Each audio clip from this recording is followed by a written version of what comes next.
Pemirsa, jenazah pasien COVID-19 di Jember, Jawa Timur disolatkan di tengah jalan menuju area pemakaman. Keluarga sempat menolak jenazah dimakamkan dengan protokol kesehatan.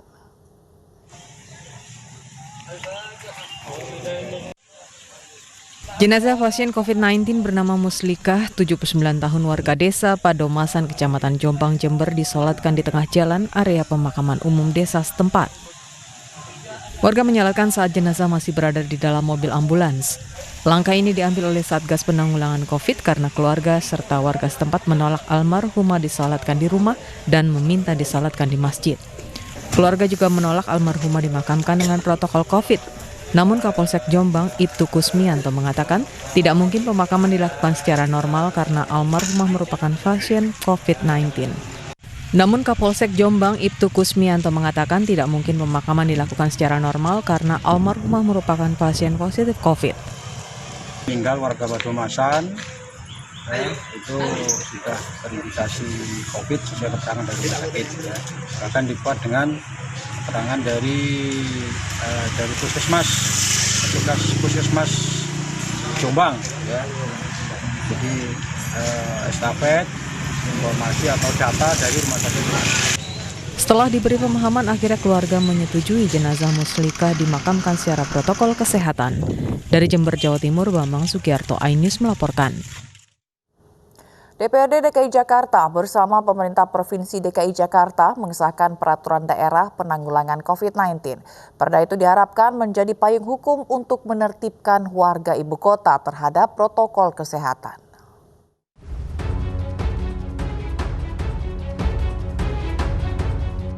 DPRD Provinsi DKI Jakarta mengesahkan rancangan peraturan daerah penanggulangan COVID-19. Perda yang berisi 11 bab dan 35 pasal ini diharapkan bisa menjadi payung hukum untuk menekan ketertiban masyarakat atas protokol kesehatan.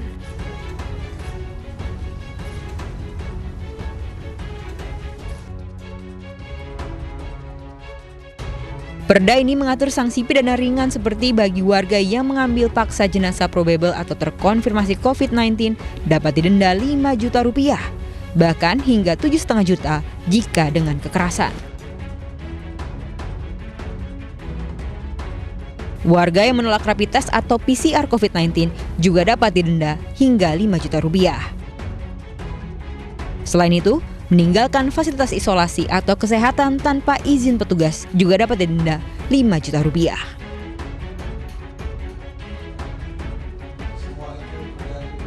Dengan adanya perda ini diharapkan memberi payung hukum yang kuat untuk pelanggar protokol kesehatan serta meningkatkan kesadaran masyarakat ibu kota.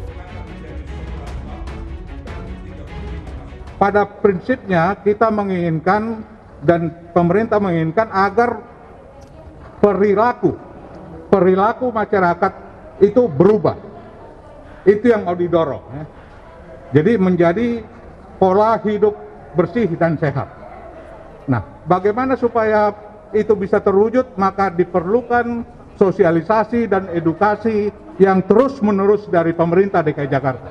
Itulah yang akan terus kita lakukan. Mudah-mudahan dengan berhasilnya dan sudah disahkannya perda ini, kita memiliki landasan yang kuat dalam berpijak, dalam memutus mata rantai penyebaran COVID ya. Jadi semua diatur secara jelas, secara detail. Ada yang diatur dalam perda dan tentu juga ada yang telah diatur dalam pergub dan kepgub. Jadi antara perda, pergub dan kepgub saling menguatkan, saling bersinergi positif ya. Tentu yang paling tinggi adalah ketentuan peraturan perundangan adalah perda. Jadi kita semua mengacu pada perda. Selain mengatur sanksi, perda juga mengatur tanggung jawab pemerintah DKI Jakarta dalam penanganan dan penanggulangan pandemi COVID-19 serta pemulihan ekonomi karena pandemi.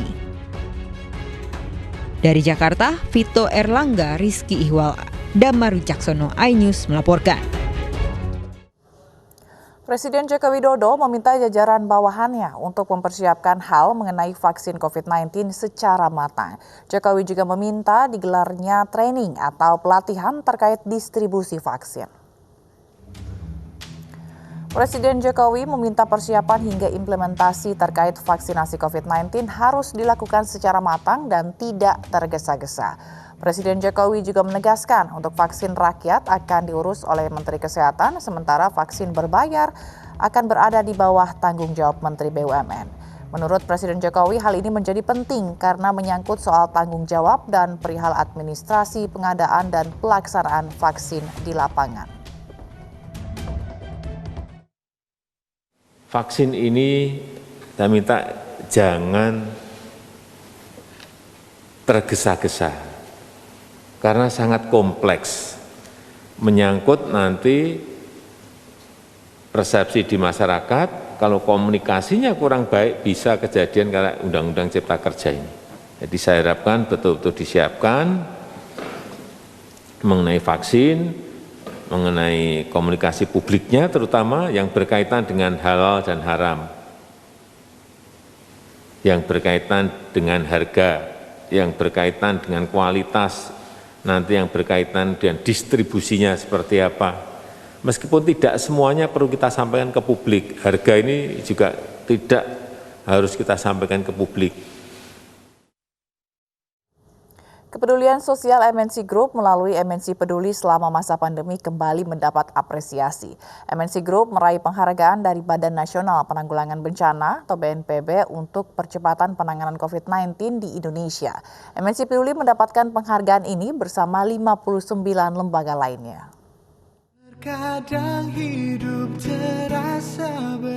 Peran aktif MNC Peduli dalam menyalurkan bantuan pada masa pandemi COVID-19 mendapat apresiasi dari BNPB.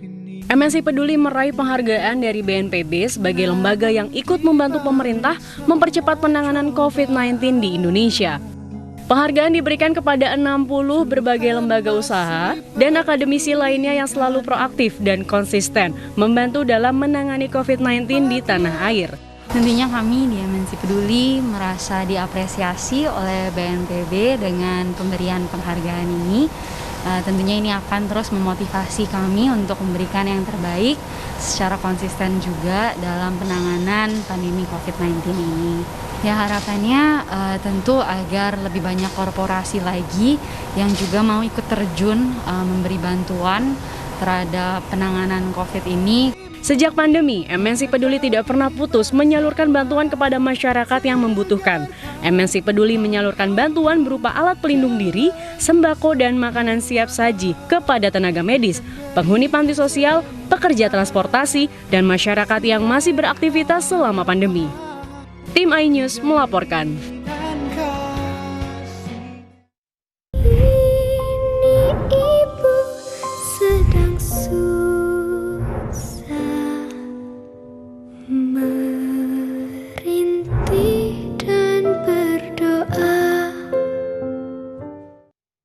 Dua gereja hangus dibakar massa di kota Santiago, Chile. Selengkapnya sesaat lagi, kami akan segera kembali.